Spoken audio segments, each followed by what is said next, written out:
سرکار کے صدقے سے نماز پڑھی، اس نیت سے پڑھی کہ یہ رب کا حکم ہے اور سرکار کی سنت ہے، پھر اس کی قبولیت میں شک بھی کیا رہ گیا؟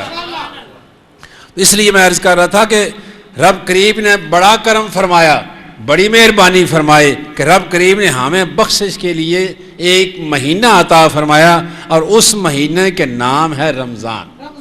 اس مہینے کے کیا نام ہے؟ ایسا سمجھیں کہ ایمان اور نیک اعمال کا موسم بہار آ گیا ہے، ایمان اور نیک اعمال کا موسم بہار آ گیا ہے، اور رمضان مبارک وہ مقدس مہینہ ہے، وہ احترام والا مہینہ ہے، وہ برکت والا مہینہ ہے کہ جس کی آمد سے ایک دن قبل 29 شعبان کو سرکار نے خطبہ ارشاد فرمایا۔ اور خطبہ کیا ارشاد فرمایا؟ سرکار نے فرمایا صحابہ آپ کو مبارک ہو، میرے غلاموں آپ کو مبارک ہو۔ سرکار اپنے غلاموں کو مبارک دے رہے ہیں، مبارکباد دے رہے ہیں۔ عرض کی یا رسول اللہ کس بات کی مبارک، کس چیز کی مبارک؟ جس چیز کے سرکار مبارک دیں کچھ تو فضیلت ہے نا، کچھ تو بات ہے۔ سرکار نے 29 شعبان کو اپنے غلاموں کو خطبہ دیتے ہوئے فرمایا غلاموں مبارک ہو، صحابہ مبارک ہو، تمہارے پاس ایک مہینہ ایسا آ رہا ہے، فضیلت والا مہینہ ہے، جس کی فضیلت سرکار نے اس طرح بیان فرمائی، جس کی فضیلت سرکار نے یوں بیان فرمائی، فرمایا اولہ رحمہ، اے لوگوں تمہارے پاس ایسا مہینہ تشریف لا رہا ہے جس کا پہلا عشرہ رحمت ہے، پہلا عشرہ رحمت ہے۔ اور فرمایا وَأَوْسَطُهُ مغفرہ، درمیان والا عشرہ وہ مغفرت کے لیے ہے، اور آخری حصہ دوزخ کی آگ سے آزادی کے لیے ہے۔ رحمت بھی ہو گئی، مغفرت بھی ہو گئی، اور دوزخ سے آزادی بھی ہو گئی، آگ سے آزادی بھی ہو گئی۔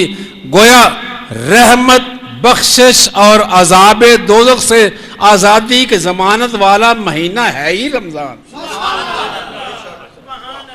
بخشش، رحمت اور دوزخ کی آگ سے آزادی والا مہینہ ہے ہی رمضان شریف۔ گویا رب کریم نے فرمایا یا ایھا الذین آمنو، او ایمان والو، کتبہ لکھ دیے گئے، فرض کر دیے گئے، علیکم الصیام، تم پر روزے، کما کتب علی الذین من قبلکم، جس طرح پہلی امتوں پر روزے فرض کیے گئے تھے۔ اور روزے فرض کیوں کیے گئے؟ کیا وجہ تھی؟ کوئی مصیبت آ گئی تھی؟ مسئلہ کیا تھا؟ اس لیے کہ تم متقی اور پرہیزگار ہو جاؤ، قبلکم لعلکم تتقون، تاکہ تم متقی اور پرہیزگار ہو جاؤ۔ نہ کھانا رب کی صفت ہے، نہ پینا رب کی صفت ہے۔ اس مہینے میں نہ کھا کر نہ پی کر بندہ متقی اور پرہیزگار ہو جاتا ہے۔ اور بڑی کمال کی بات حضرت غوث پاک نے غنیت الطالبین میں لکھی ہے، آپ حضرت شیر خدا کے حوالے سے آپ فرماتے ہیں، شیر خدا رضی اللہ تعالیٰ عنہ آپ فرماتے ہیں آدم علیہ السلام کو جب جنت سے نیچے اتارا گیا تو سورج کی گرمی سے، سورج کے تمازت سے آپ کا رنگ سیاہ پڑ گیا، جسم کالا ہو گیا، جسم سیاہ ہوگا۔ جب جسم سیاہ ہو گیا جبرائیل علیہ السلام حاضر ہوئے، عرض کیا بابا جی کیا آپ چاہتے ہیں کہ آپ کا رنگ گورا ہو جائے؟ کیا آپ چاہتے ہیں کہ آپ کا رنگ گورا ہو جائے؟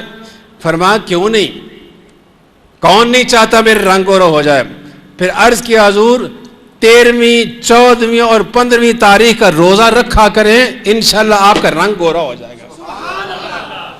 آدم علیہ السلام پہلے انسان ہیں اس کائنات میں جن پر روزہ سب سے پہلے فرض کیا گیا تھا۔ آدم علیہ السلام سب سے پہلے انسان ہیں جن پر رب کریم نے روزہ فرض کیا۔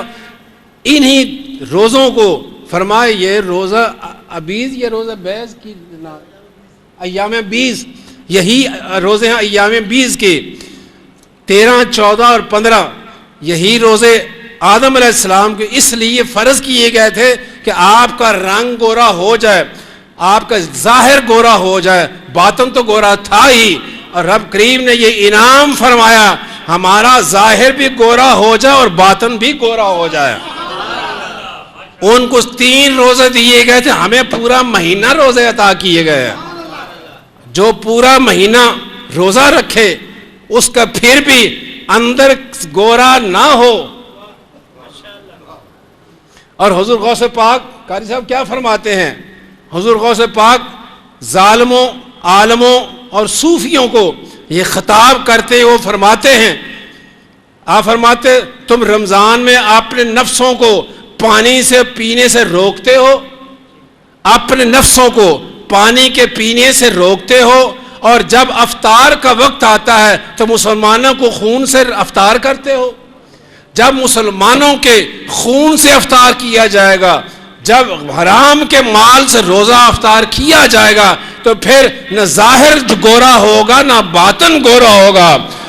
چاہے حلال کی ایک کھجور ہو، حلال کا ایک گھونٹ اندر جائے، اس سے ظاہر بھی گورا ہوگا، دل بھی گورا ہوگا۔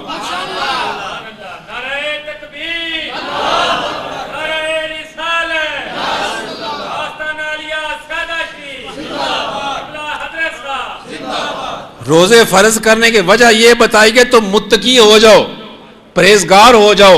اور پرہیزگار کون لوگ ہوتے ہیں؟ متقی کون لوگ ہوتے ہیں؟ متقی وہ لوگ ہوتے ہیں جو جنت کے وارث ہوتے ہیں۔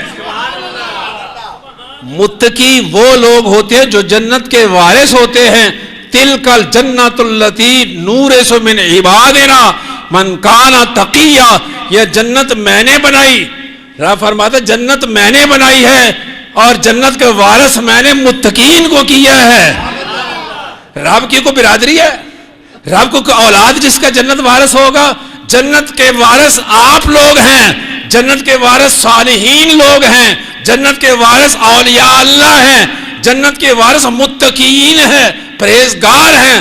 رب نے فرمایا جنت میری ہے، کسی مولوی کی نہیں ہے، کسی پیر کی نہیں ہے، جنت میں نے بنائی، جنت میری ہے، وارث میں نے اپنے متقین لوگوں کو بنایا ہے اس کا۔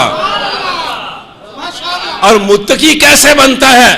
لعلکم تتقون، روزے رکھنے سے، بھوکا پیاسا رہنے سے بندہ متقی پرہیزگار بن جاتا ہے۔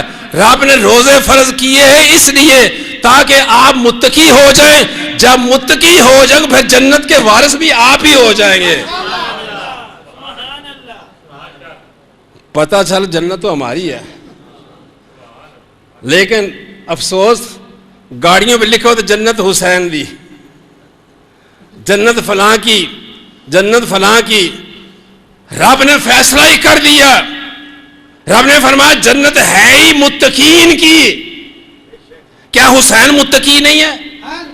جنت اس لیے حسین کی ہے، حسین متقیوں کا سردار ہے، آپ پرہیزگاروں کے سردار ہیں۔ سرکار نے فرمایا حسین تو جنت کے جو نوجوانوں کا سردار ہے۔ ہائے ہائے ہائے